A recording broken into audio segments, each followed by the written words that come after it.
अधूरी मोहब्बत की दहशत, एक हॉरर रोमांस सस्पेंस कहानी। अगर कोई मरने के बाद भी किसी से बेइंतहा प्यार करे तो क्या वो वापस आ सकता है?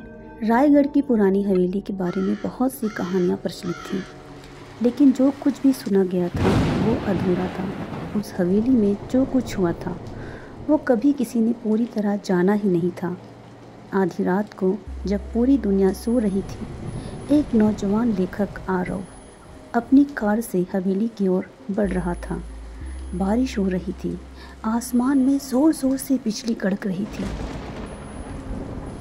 जो हवेली की छाया को और भी ज़्यादा भयानक बना रही थी। जैसे ही आरव हवेली के गेट पर पहुंचा, एक बूढ़ा आदमी जिसका नाम रघु काका था, उसने आरव को रोकने की कोशिश की। आरव को आवाज़ दी और बोला, मत जाओ बाबूजी, वहाँ मौत है। लेकिन आरव ने उसकी बातों को अनसुना कर दिया। जैसे ही वो हवेली के अंदर दाखिल हुआ, उसे ठंडी हवा का झोंका महसूस हुआ और फिर एक धीमी आवाज़ आई, क्यों आए हो यहाँ? जब आरव ने पीछे मुड़कर देखा तो वहाँ एक लड़की सफ़ेद ड्रेस में खड़ी थी।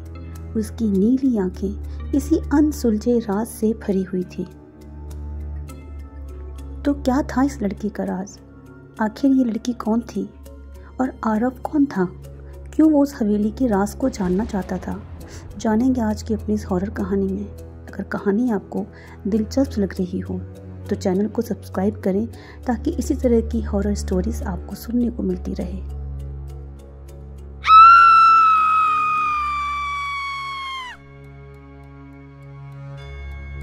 रायगढ़ हवेली में घुसते ही आरव को ऐसा लगा जैसे कोई हर कदम पर उसे देख रहा है। हवेली के अंदर की हवा सीलन भरी और अजीब सी ठंडी थी। वहाँ की पुरानी तस्वीरों में किसी लड़की की धुंधली परछाई थी जो हल्के से मुस्कुरा रही थी। रात गहरी होती जा रही थी।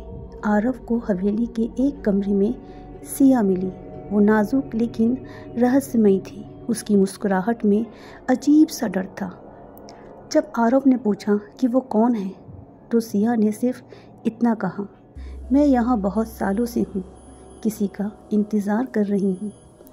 लेकिन जब आरव ने उसके हाथ पकड़ने की कोशिश की तो उसका हाथ आर पार हो गया। आरव अब समझ चुका था कि सिया इंसान नहीं, एक आत्मा है। लेकिन उससे डर नहीं लग रहा था, बल्कि वो उसकी तरफ खिंचता चला जा रहा था। रात को हवेली की गलियों में अजीब अजीब फुसफुसाहटें गूंजने लगी। हवेली के शीशे में कुछ साया झलका, लेकिन जब आरव पास जाता तो कुछ नहीं दिखता।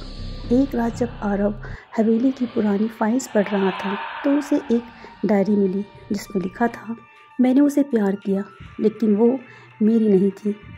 अब मैं उसे किसी और का भी नहीं होने दूंगा। किसका लिखा था ये?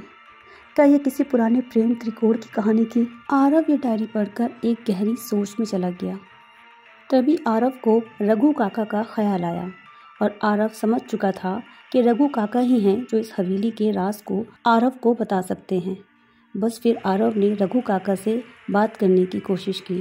फिर आरव ने रघु काका से इस हवेली का राज पूछने की कोशिश की। आरव के पूछने पर रघु काका ने आरव को सब कुछ सच सच बताया। साहब, उस हवेली में एक नहीं बल्कि दो आत्माएं हैं, एक सिया और दूसरी माया। माया कौन थी? आरव ने घबराते हुए पूछा। रघु काका बोले, माया और सिया दोनों सगी बहनें थीं, लेकिन दोनों एक ही आदमी से प्यार करती थी।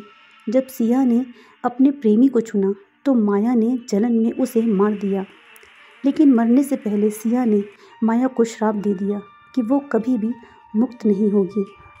अब माया की आत्मा हवेली में राज करती है और सिया की आत्मा को बहुत दर्द देती है और उसे कैद में भी रखी हुई है। आरव समझ चुका था कि माया कभी भी उसे और सिया को साथ रहने नहीं देगी। अब यहाँ से होता है मौत का खेल शुरू। अगली रात हवेली में एक अजीब खौफनाक बदलाव आया। आईने से खून टपकने लगा, दीवारों पर अजीब खरोंचें उभर आई, दरवाजे अपने आप बंद होने लगे और हवेली में गूंजने लगी एक डरावनी हंसी। तू सिया से प्यार करता है तो पहले मौत से मिल। माया की आत्मा अब आरव को मारना चाहती थी, लेकिन आरव ने हार नहीं मानी। उसने एक पुरानी किताब में एक मंत्र पढ़ा जिसमें आत्मा को मुक्त किया जा सकता था। अब ये आरव पर था कि वो सिया को हमेशा के लिए इस दर्द से बचा सकता था या फिर। आरव ने हवेली में मंदिर में जाकर अनुष्ठान शुरू किया। सिया की आत्मा चिल्लाने लगी, आरव, माया आ रही है, भाग जाओ। लेकिन आरव नहीं हटा।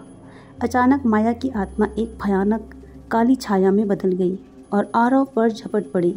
सिया ने अपनी पूरी ताकत लगाकर माया को रोकने की कोशिश की। नहीं माया, अब तेरा अंत समय आ चुका है। एक आखिरी जोरदार चीख और माया राख बन गई। हवेली में अंधेरा छा गया और तभी सिया की आत्मा मुस्कुराते हुए आरव की तरफ देखती है। अब मैं मुक्त हूँ, लेकिन मैं तुम्हें हमेशा याद रखूँगी।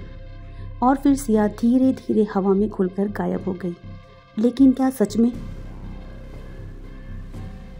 आरव जो कि एक राइटर था, उसने इस पूरी कहानी पर एक बेस्ट सेलर नॉवेल लिखी।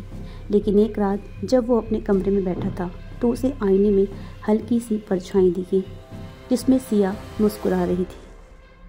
मैंने तुमसे कहा था मैं तुम्हें हमेशा याद रखूँगी। आरव ने जो नॉवेल लिखी थी वो छप चुकी थी। अगले दिन आरव की नॉवेल का एक बहुत बड़ा इवेंट था। आरव उस इवेंट में जाता है, लेकिन उसे अचानक वहाँ पर सिया जैसी एक लड़की दिखती है जो हूबहू सिया जैसी थी। अब आरव उसे देखकर चौंक जाता है। क्या ये सिया है?